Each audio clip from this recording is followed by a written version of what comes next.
Primeira carta aos Coríntios, capítulo 4.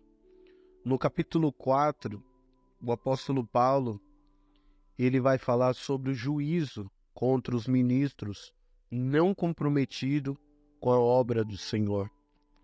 Paulo, ele começa no versículo 1 dizendo: assim que os homens nos consideram como ministros de Cristo e dispenseiros dos mistérios de Deus. Essa palavra ministros de Cristo traz a ideia, dos cooperadores, a ideia dos remadores de navios. Quando o apóstolo Paulo usa esta expressão, ele está pensando nas galeras de homens que ficam ou ficavam no andar de baixo do navio, remando para que chegasse ao seu destino. E Paulo, ele usa outra expressão aqui no versículo 1, que é dispenseiros dos mistérios de Deus. Os dispenseiros são administradores responsáveis, por grandes propriedades, O pensamento é o privilégio orientado, Aqui Paulo ele traz a ideia de encarregados, daqueles que foram encarregados por Deus para a obra, de serem dispenseiros do Senhor, da obra de Deus. E ele diz aqui no versículo 2, além disso, requer-se dos dispenseiros, dos encarregados da obra de Deus, dos obreiros, dos pastores, daqueles que fazem a obra de Deus em geral, que cada um seja achado fiel. Então, a qualificação de um homem, de uma mulher de Deus, daqueles que fazem a obra do Senhor, dos dispenseiros, dos encarregados da obra de Deus, eles têm que ter uma qualificação. Eles devem ser fiel. Mas ser fiel ao quê? Ser fiel primeiramente a Deus. A vida deles tem que ser marcada pela a sua fidelidade a Deus. E em segundo lugar, a sua fidelidade à palavra de Deus. E Paulo, ele diz aqui no versículo 3, todavia, a mim não faz nenhuma diferença ser julgado por vós ou por algum tribunal humano. Tampouco julgo a mim mesmo. Versículo 4. Porque em nada me sinto culpado, mas nem por isso estou justificado, pois quem me julga é o Senhor. Aqui o apóstolo Paulo fala sobre o tribunal humano, que muitas vezes é colocado, diante da igreja do Senhor, e que havia alguns irmãos dentro da igreja de Corinto julgando a Paulo. E Paulo, ele diz aqui diante disso, todavia, a mim não faz nenhuma diferença ser julgado por vós, ou por algum tribunal humano. Tampouco julgo a mim mesmo. Aqui, Paulo, ele mostra não se importar com a opinião deles, a seu respeito, ou até mesmo por um julgamento pessoal da parte de alguns da igreja. Porque ele diz no versículo 4, porque em nada me sinto culpado, mas nem por isso estou justificado, pois quem me julgará é o Senhor. Aqui Paulo mostra que quem irá julgar ele, é o próprio Deus. Se Paulo fez um bom trabalho ou não na igreja de Corinto, se Paulo agiu com uma conduta correta diante da obra de Deus, quem iria julgar ele, e esse tribunal ele não iria falhar, seria o tribunal de Cristo, seria o próprio dono da obra, que é o Senhor Jesus Cristo. Então, Paulo, ele não querendo se justificar, mas mostrando para os coríntios que existe alguém que vai julgar ele pela obra que ele fez aqui nessa terra. O próprio dono da obra, que é o Senhor Jesus Cristo. Assim também traz para nós esse entendimento, que independente da opinião humana, quem irá nos julgar é o próprio Senhor Jesus Cristo, da maneira que nós fazemos a obra dele aqui nessa terra. E ele diz aqui no versículo 5, de sorte que nada julgueis antes do tempo, até que o Senhor venha, o qual também trará à luz as coisas ocultas, trará à luz as coisas ocultas das trevas e manifestará os desígnios dos corações. Então cada um receberá de Deus louvor. Aqui Paulo ele mostra para nós que nós devemos tomar cuidado com o julgamento apressado, pois já que só o Senhor pode julgar, então corretamente é preciso esperar que ele venha, né? No tempo apropriado, ele fará cabal e completamente irá desmascarar as coisas ocultas das trevas. Esse é o tempo da sua vinda. E cada cristão receberá o seu louvor da parte de Deus. Aqui mostra que só o Senhor, ele conhece o coração humano, né? Só o Senhor conhece a verdadeira motivação que é feita a obra de Deus. Muitas vezes as pessoas fazem aquilo que é correto, porém com a motivação errada. E somente Deus irá poder julgar tais pessoas. Muitas vezes nós nos antecipamos fazendo julgamentos, porém o próprio Deus fará justiça, né, diante da sua obra, ao qual ele mesmo é o próprio juiz, e todos irão comparecer diante dele e prestar conta daquilo que lhe foi confiado. E Paulo diz aqui no versículo 6, irmãos, apliquei estas coisas por semelhança a mim e a Apolo, por amor de vós, para que por meio de nós aprendais a não ir além do que está escrito, não vos ensoberbecendo a favor de um e contra o outro. Aqui Paulo ele nos mostra, né? Aqui Paulo ele nos mostra algo muito importante, que ele traz essa aplicação, né? Apliquei estas coisas por semelhante a mim e Apolo, por amor de vós, para que por meio de nós aprendais. Quer dizer, Paulo ele traz ele e Apolo como um exemplo para ensinar aos coríntios que Apolo e Paulo, né, como servos de Cristo, né, como ministros de Cristo, como dispenseiros encarregados da obra de Deus, eles sofrerão juízo da parte de Deus pela obra que prestaram ao Senhor. E com qual motivação eles prestaram? Para que, Paulo diz aqui, para que por meio de nós aprendais a não ir além do que está escrito, não vos ensoberbecendo a favor de um e contra o outro. Quer dizer, não adianta vocês ultrapassar o que está escrito.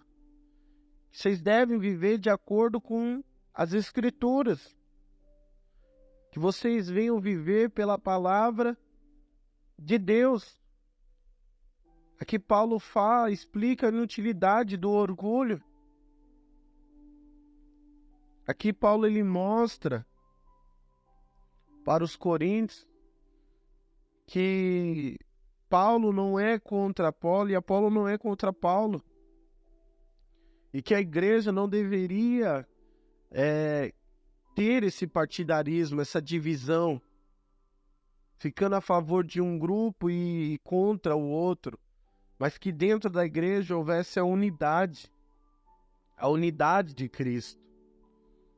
Pois tanto Paulo como Apolo, que um semeou e o outro regou, ambos seriam julgados pelo dono da obra. E Paulo diz aqui no versículo 7, afinal, quem te faz diferença dos demais?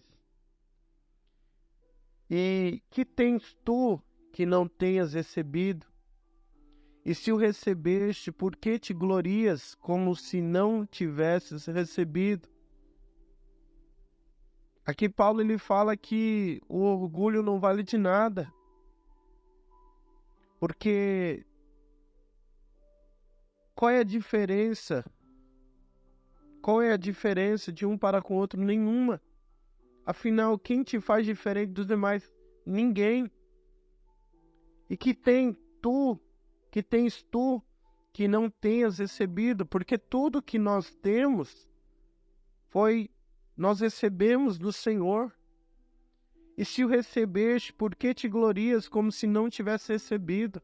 Aqui Paulo ele traz a ideia para a igreja de Corinto que não havia motivo para eles se orgulharem, assim como hoje na igreja não há motivo de nós se orgulharmos dos dons ao qual nós recebemos, da capacidade da parte de Deus que nós recebemos. Porque tudo que nós temos, recebemos do Senhor. Nós não éramos nada e ainda somos menos do que nada. E tudo que temos é do Senhor. Tudo tem que ser para a glória dEle, para o louvor dEle, para o conhecimento dEle, para que Cristo seja conhecido e para que o Pai seja glorificado. Então não há motivo para se gloriar de nada, nem do que nós temos, nem do que nós possuímos, nem de quem o Senhor nos tornou. Não há motivo, não há espaço para o orgulho. E deixar o orgulho tomar conta é inútil. E Paulo diz à igreja, aos Coríntios, isso também serve para nós como lição, versículo 8, já estáis fartos, já estáis ricos, sem nós reinais, sim, quem dera reinasses, para que também reinássemos convosco. Isso é maravilhoso. Aqui Paulo está sendo irônico, mostrando para ele, vocês estão fartos, vocês estão ricos, vocês estão reinando como reis sem precisar de nós, ou sem algum desejo de necessidade de contar conosco. Quisera que reinássemos como reis, para que também estivéssemos reinando com vocês. Aqui Paulo, ele traz a ideia como se eles já estivessem salvos na eternidade. Eles estavam vivendo com esse engano, com essa mentira, por conta dos dons que eles haviam recebidos, né? Eram carnais, mas estavam manifestando os dons espirituais. Era uma igreja cheia de dons espirituais, porém uma igreja orgulhosa, uma igreja onde havia divisão, onde havia contenda, onde não havia amor. Uma igreja orgulhosa, uma igreja soberba.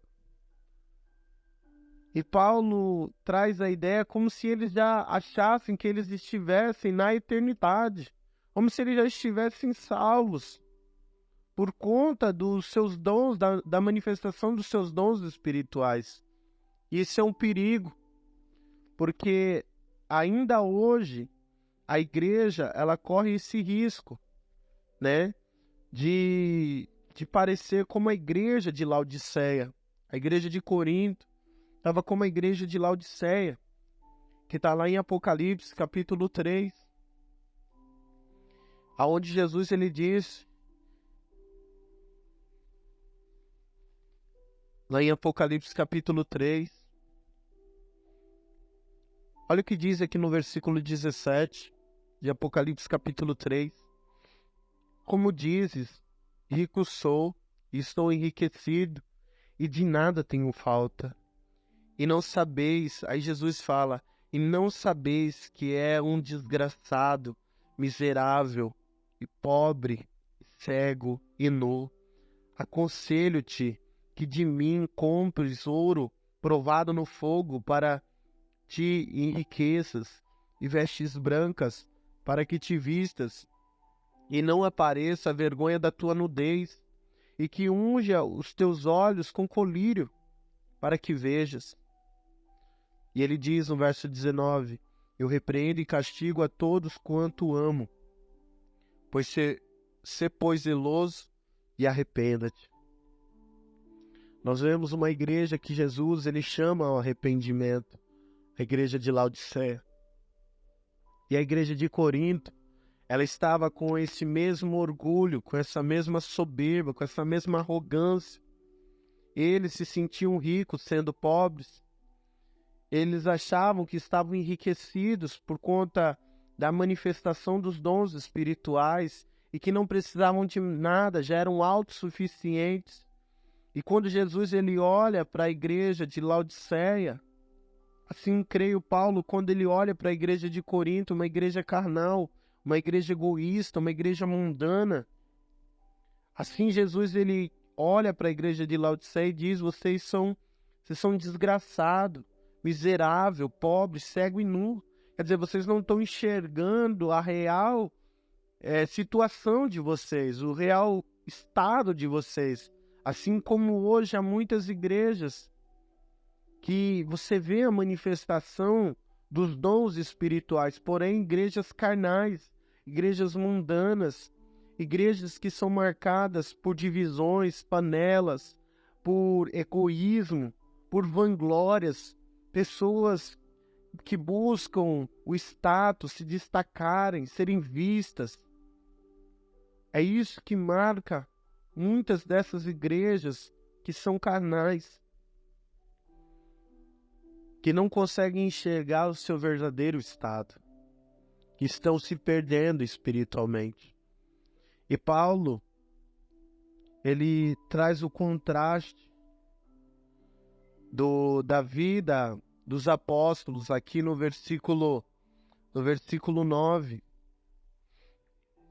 Aqui o apóstolo Paulo é lindo que ele mostra a diferença, né, dos apóstolos aparentemente atuais, né, dos apóstolos atuais, dos apóstolos da igreja primitiva, né?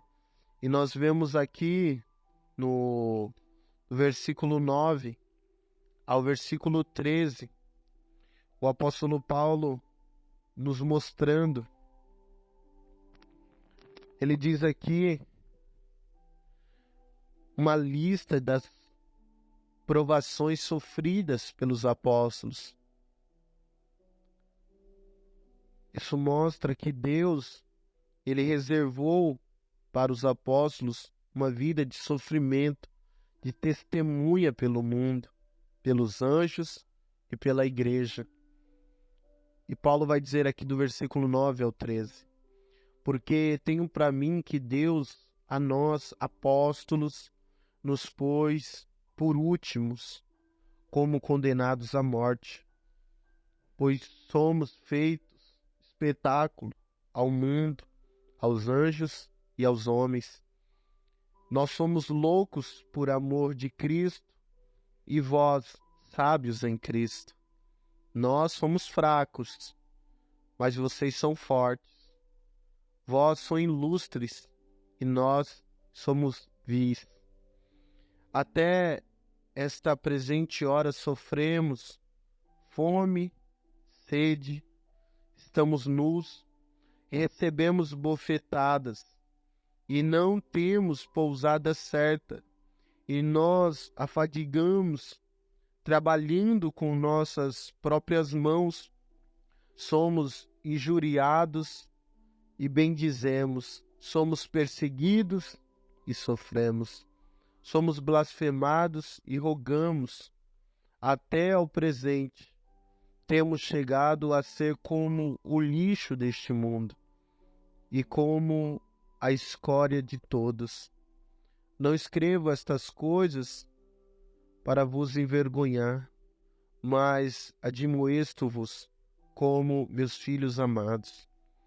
Aqui Paulo, ele mostra o sofrimento da vida apostólica. E ele mostra coisas tais como que faltavam para eles, como comida, água, roupas apropriadas. Eles enfrentaram desprezo, tratamento rude. Eles não tinham moradia certa, labuta de dia e de noite. Só eles sofreram maledicências, perseguições, calúnias.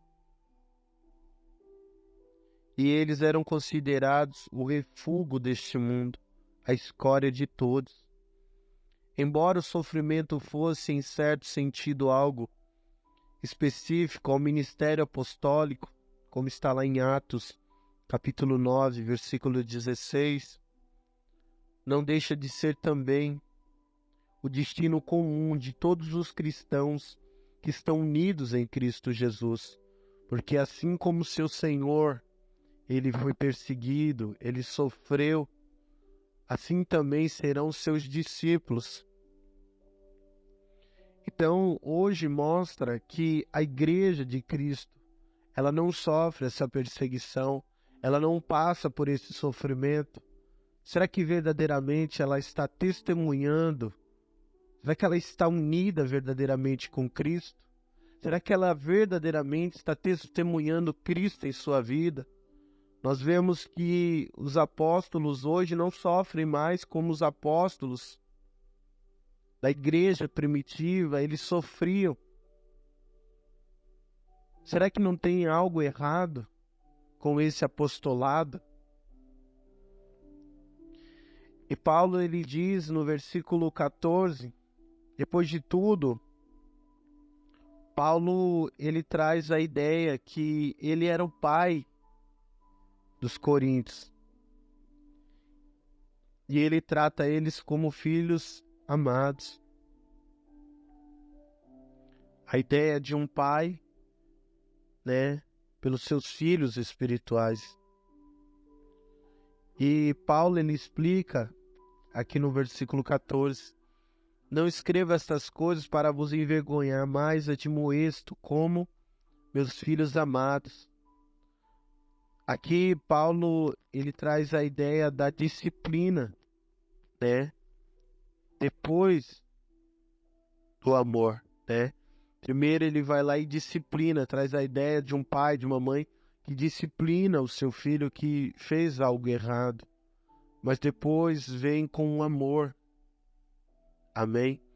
E ele traz a ideia aqui no versículo 15, porque ainda que tivesseis 10.000 aios em Cristo, não tereis, contudo, muitos pais, porque eu, pelo Evangelho, vos gerei em Cristo Jesus. Paulo, ele traz a ideia aqui, essa palavra aios, são instrutores ou tutores, né? Eram os escravos guardiões dos romanos, responsáveis pela supervisão geral das crianças, até que elas atingissem a maioridade e pudessem vestir a toga, né? Da toga virilis. Era como se o apóstolo dissesse que os coríntios tinham muitos supervisores em sua vida espiritual, mas só um que lhes dera a vida. Tanto que ele diz aqui, gerei. Aqui Paulo, ele fala sobre o relacionamento com eles, né?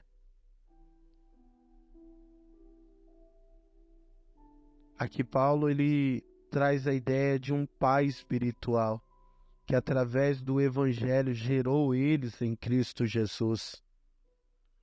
E Paulo diz aqui no versículo 16, admoesto-vos, portanto, a serdes meus imitadores, Aqui Paulo ele traz a ideia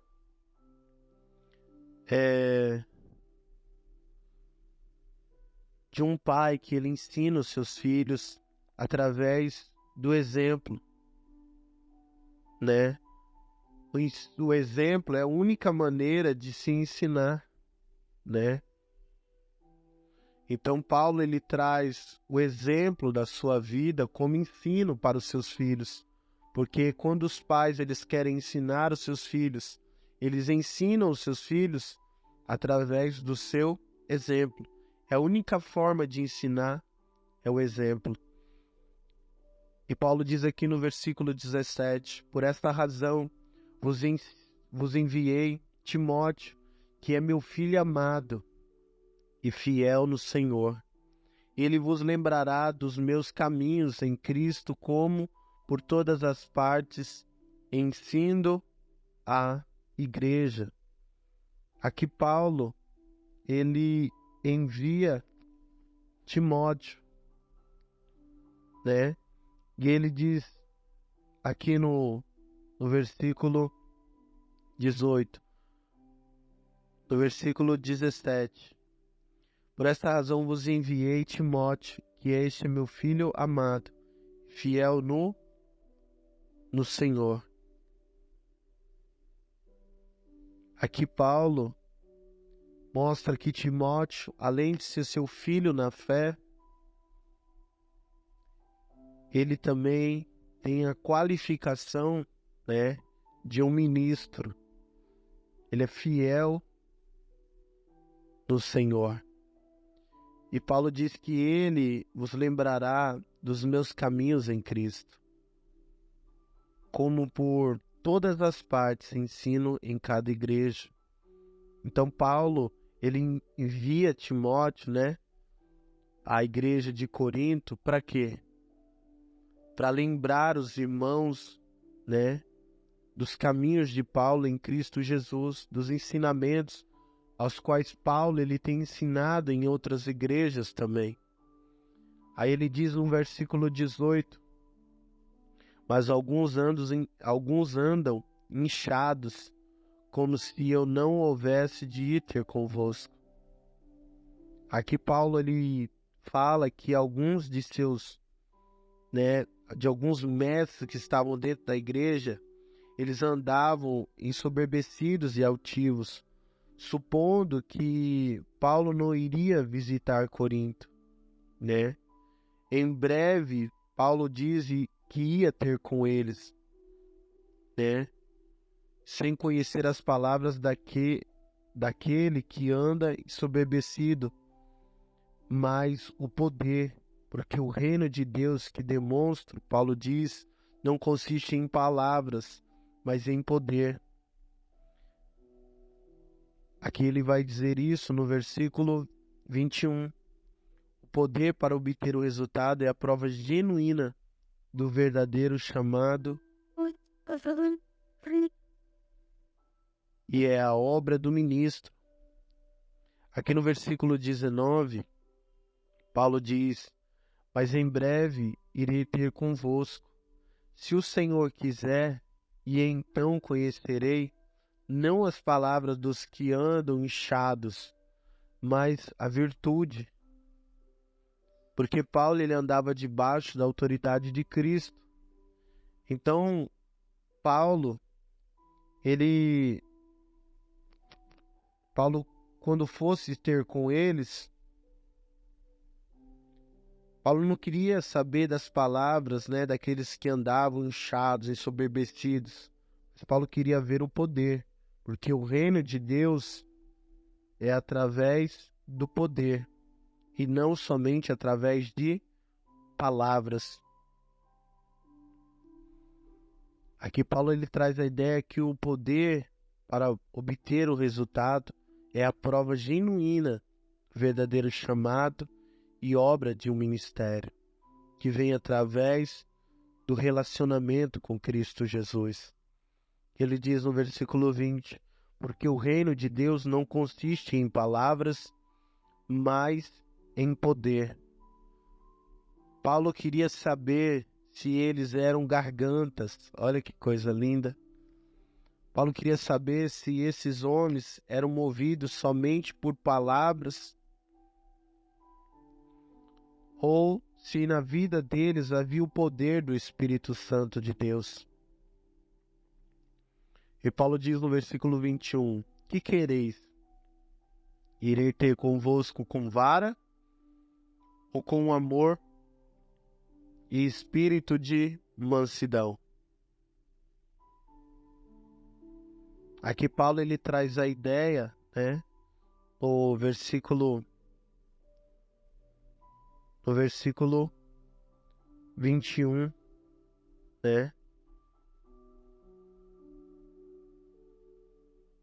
que é um desafio que é um desafio a ser concluído, pela igreja de Corinto. Que Paulo deixa aí que eles venham escolher, a vara da disciplina ou o amor e o espírito de mansidão, produzidos pela restauração da comunhão. A resposta depende deles. Paulo ele iria como um pastor ou Paulo ele iria como um pai? E tudo isso dependia da igreja de Corinto. Amém?